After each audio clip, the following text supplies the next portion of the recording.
Merci, Monsieur le Président. Madame Taubira, vous étiez ministre lorsque Madame Puglirini a pris ses fonctions de directrice à la Maison centrale d'Arles.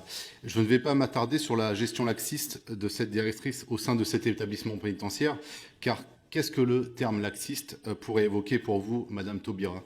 Vous qui êtes la tête de gondole de la suppression des peines planchées et qui aviez pour obsession de vider les prisons et d'en faire des lieux de villégiature.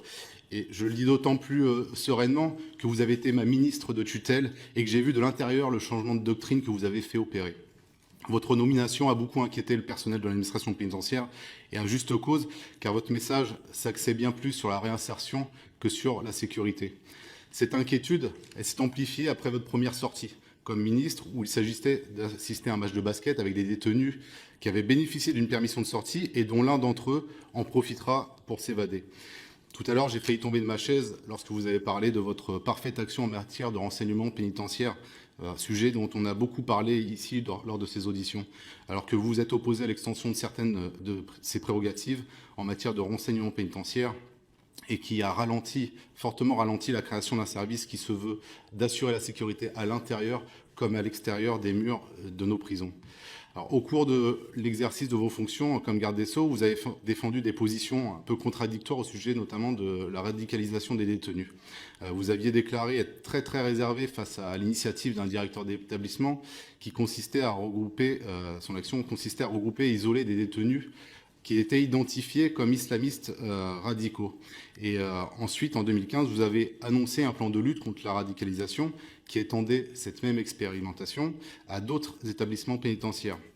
Donc d'une part, on a votre réticence envers le renseignement pénitentiaire et d'autre part, la réticence de créer des quartiers pour détenus radicalisés et un rejet de créer des établissements spécialisés. Alors, Madame Taubira, ne pensez-vous pas que cela ait pu profiter à la prolifération de l'endoctrinement islamiste au sein des établissements pénitentiaires de notre pays?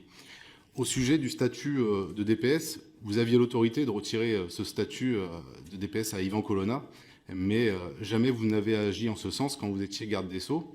Et vous l'étiez aussi, on en a parlé tout à l'heure, vous l'avez évoqué, du transfèrement d'Yvan Colonna de la maison centrale d'Arles pour une suspicion d'évasion. Vous avez dû prendre, je pense, enfin, c'est pas vous forcément qui avez pris seul cette décision, mais je pense que vous avez eu votre rôle à jouer.